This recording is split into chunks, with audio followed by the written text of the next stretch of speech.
さん、こんにちは。いかがお過ごしでしょうか？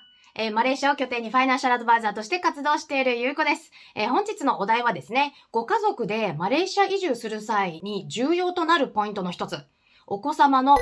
学費のリアルについてお話ししていきたいと思います。一体全体、お子さんの学費は大体収入のどれぐらいが目安になるのでしょうか？こちらが本日の目次となっております。マレーシア移住を決めた私たちのですね、経験をもとにお話ししていきます。で、そしてマレーシアにですね、海外転職、そして現地採用を考えられている方、は、ぜひとも最後までご覧ください。どこの国にですね、生活するにしても、出費をいかに抑えて、で、将来のためのお金、貯蓄額を増やせるかっていうのが課題になってきます。こちらが方程式ですね。で、前回の住居選びのポイントの動画では、手取り給与に対する家賃を最高でも 30% に抑えておきましょうという話をしました。しかし、マレーシアではですね、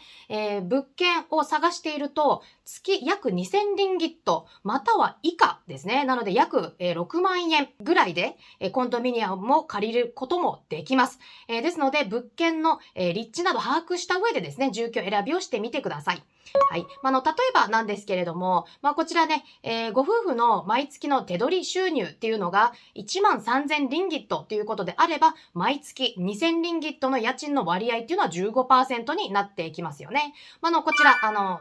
1、2として、数字を出しております。給与のですね、30%、そして15% の割合でですね、固定費、というのを組むのであれば、もちろんですね、はい、インターコンに回せるお金、そして生活費、そして貯蓄額、というのはこの範囲内でやる必要があります。実はですね、マレーシアで、家族移住する際には、家庭のお給与にもよるんですけれども、家賃以上にですね、子供の教育費、が上回る場合もあるんです。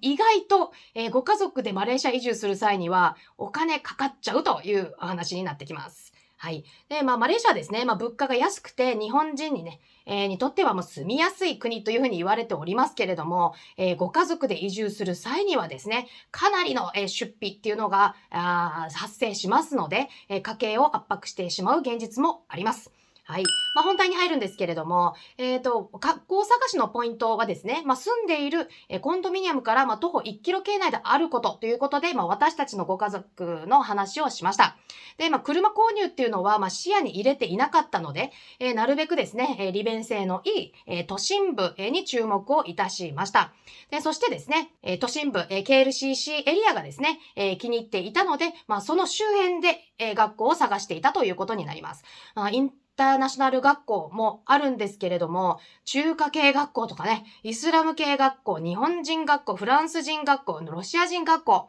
本当に多岐にわたる、学校教育というのが、備えられていると。で、私たちの場合は、子供たち、というのはですね、ニュージーランドの公立学校で、無料でですね、英語教育を受けておりました。小学校からね、教育費をマレーシアで払うのかっていうのはね、かなり抵抗があったんですよね。で、義務教育なのに、と思っていましたけれども、国が変われば教育システムも変わりますし、あとは外国人枠というところでですね、やはりインターナショナル学校ですね、英語が第一言語ということもありましたけれども、インター校一択という話になりました。多国籍のですね、クラス環境というところで、本当に多くの国々から来られている生徒さんが在籍しております。で、こちら。アンパンエリア、どんな種類の学校があるかという話していきます。住居費と同様にですね、教育費も固定費というのは十分に承知しておいてください。はい、嫌でもお金を払わないといけないということになります。どれだけですね、教育費を抑えられるかというのは私たちとしてもポイントでありました。年々、学年がね、上がっていくにつれて、学費も比例して毎年約 5% ずつ上昇していきます。で、3人目以降の学費割引、などね、ある学校もあるんですけれども、インター校に通っているお子様がね、2人以上いるご家族というのは、一生懸命ね、もうお仕事する必要はありますよね。はい。アンパンエリアでですね、インター校、というのも、教育方針が幅広く、あるというところで、紹介していきます。例えばですね、こちら。Safe for International School ですね。こちらに関しては、ケンブリッジ式カリキュラムということで、イギリス式の教育方法ですね。マレーシアのインターコンの中では多いですし、定番かなというふうに思います。各クラスの人数っていうのは約20人ですね。で、こちら、私の子供ですね。イヤー2、イヤー5、というところで、学費の比較をしてみたいと思います。こちら見ますとね、2人で、約ですね、月3000リンギットが必要になってきます。はい。ですので、固定費をですね、抑えるということであるんですけれども、そうですね、15%、そして30%で家賃を抑えるということであれば、全然、こちらの、教育費に関してはクリアですよね。はい。じゃあ次ですね。イートンハウスマレーシアっていうのもございます。こちらに関してはですね、IB プログラムで知られている教育カリキュラムです。将来必要な主体的に学ぶ力、そして深くものを考える力を養うというところでございます。で、各クラスの人数っていうのは10人以下というふうに聞いております。じゃあこちらに関してはどうでしょうか。はい。ご夫婦の手取り給与。13,000リンギットで、例えば15%の家賃を抑えた場合でもですね、お二人をインターコに入れるのであれば、かなり圧迫してきますね。はい、合計7000リンギットという話になります。これ以外にも生活費、貯金額、あとはホリデー用のお金も必要になってきますので、高いですね。じゃあ次。クアラルンプーインターナショナルスクールはどうでしょうか。こちらもですね、IB プログラム、というところで教育をされております。はい。で、こちらなんですけれども、見てみてください。マレーシアでも、もう高額なですね、インターコンの学費というふうに言われておりまして、有名でもございます。2人でですね、約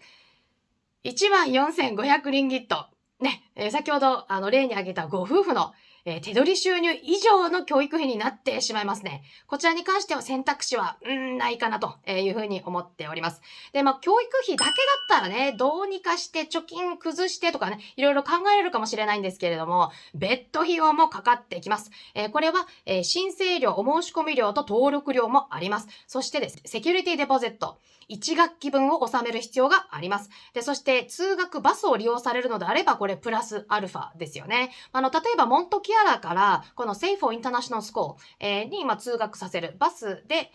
通学させるということになりますと、月600リンギットが必要になるというところです。で、あとは制服代、教科書、ノート費用、文房具ですね。そして、ランチ、を、提供していない学校もありますので、こちらもお金がかかるという話になります。私たち家族がですね、学校選びへの条件として決めているものがありました。学校探しのポイントとして、行ってみて、学校は決めるべきと。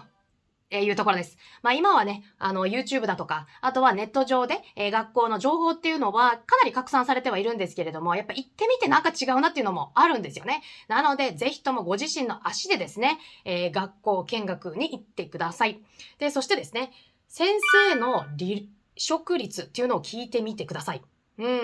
で、かなりね、この turnover っていうんですけれども、学校で、先生の離職率が高いっていうことは、先生が安定していない、長期で、勤務されていないということですので、これはですね、逆に言うと、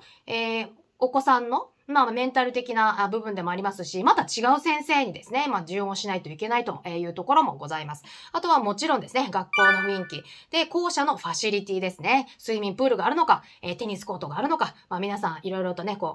プライオリティ、優先順位というのは違うと思いますけれども、ご自身の目で見てください。あとは、先生の生徒に対する対応ですよね。本当優しいのかとかね。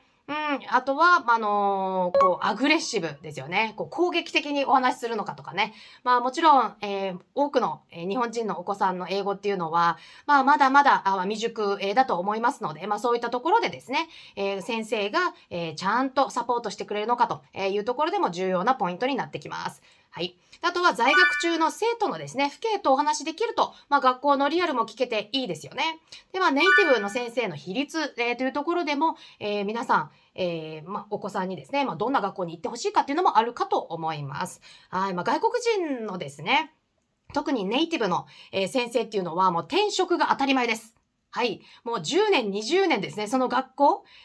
に在籍してるっていうのは、ほとんどないと思ってください。であとは、給与アップ。あとは、仕事環境の改善を求めてですね、いろんなインターナショナル学校に、転職されております。はい。で、こちら、スライドがあると思うんですけれども、私と、あと他のお友達がですね、主催している、日本人ママイマレーシア、があるんですが、リアルなですね、教育費だったり、あとは、移住、してからの、悩みだとか、情報交換のために、ぜひとも、この Facebook、のプライベートグループではありますけど、利用してください。はい。じゃあ次ですね、インター校の現実とリアルをお話しします。マレーシアのですね、インター校でいいのは、いつでもですね、転校が可能だというところです。一校だけに在籍する義務はありませんので、一回入学してなんか違うなと思ったら、他の、学校探しっていうのも全然ありです。あとは、入学前にですね、エントランス試験があるというところで、小学部に関しては、英語力がですね、そこまでなくても、受け入れてくれる学校もございます。学校以外でですね、英語力のキャッチアップは必須です。はい。英語が第二言語の生徒さんにですね、英語力を強化、してくれる、放課後クラス、もちろん、別料金になりますけれども、そういうのもありますので、ぜひとも利用してください。私のですね、大学時代のお話、になるんですけれども、大学で、ニュージーランドの方に留学しておりました。渡航前までにですね、できれば読み書くができたら一番いいです。はい。中学部以上になりますとね、中業についていくのが本当に大変になってくると思います。目安としてはね、英検2級以上あったらいいなっていうところではありますけれども、はい。こちらですね、親御さんのサポートが必要になってきますね。はい。であとはですね、こちら、インター校っていうのは語学学校じゃないです。はい。なので、英語で授業を学ぶというところですので、皆さんね、もうインターナショナル学校に入れたからといって、流暢にね、英語が喋れるとか、あとは授業についていけるのかっていうのは、こちらに関してはもう努力が必要になるっていうことです。はい。あとは、学校の先生もですね、できる限りのことはするんですよね。英語が、乏しい生徒さんもたくさんいらっしゃいますし、そこはサポートするんですけれども、他のね、生徒さんもいるので、一人、に時間かけてられないんですね。はい。あとは、幼稚園児、そして小学部に関してはですね、英語の習得は、中学部、高校、に入っている方、と比べると、早いかもしれないですよね。あとは、こちら、家族とですね、一緒に英語を学ぶ。そして親御さんのサポートがかなり必要になってきます。例えば、家庭環境でね、英語でアニメを、鑑賞したり、で、歌を歌うとかね、もう皆さん、もうご家族で巻き込んで英語環境を作ってください。で、あとはですね、チューターなどつけるなどしてですね、授業についていけるだけの語学力をつけていきたいなという感じではありますよね。で、ご子様たちに関しては、決まった教科書で、勉強できる、っていうようなことはないですよね。例えば教科書でね、全然勉強、できる方もいらっしゃるんですけれども、例えば目で見て、理解できる、子だったり、耳からね、習得することだってありますし、あとは体験型ということで、アクティビティを通してね、英語、習得できるお母さんもいますので、これ人それぞれです。はい。ですので、親御さんとしてはですね、じゃあどういった方法で、お子さんが、言語習得できるのかっていうのは大きな課題です。はい。あとですね、やっぱり海外に行って、しかもいきなり英語環境というところですので、お子さんの負担はめちゃめちゃ大きいです。はい。授業についていけないとかね。あとは孤独だったりね。あとは友達ができないということで、最初は苦しいかもしれないですね。出すので、先生、学校、そして親御さん、で、生徒、のこの連携っていうのが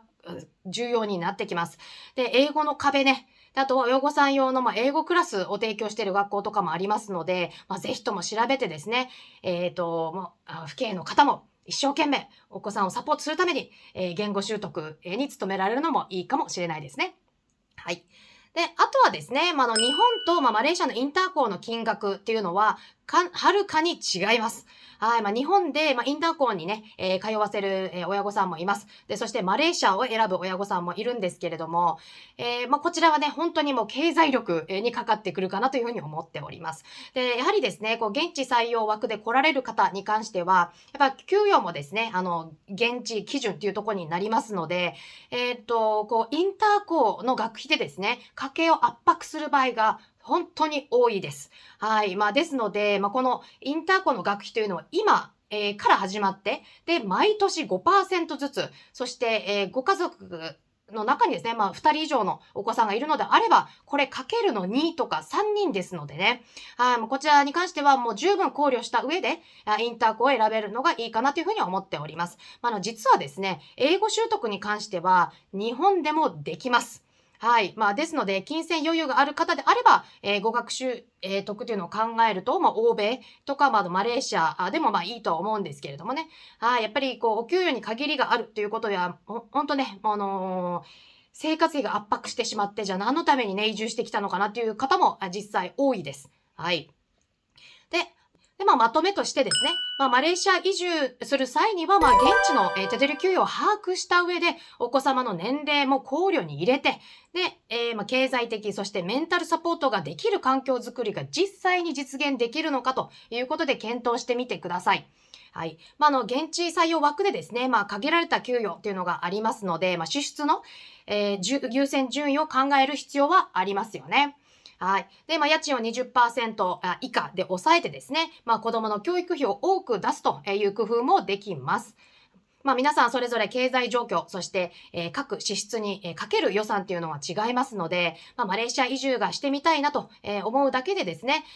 ご自身の、老後資金が足りないということになったら本末転倒になっちゃいますので、はい。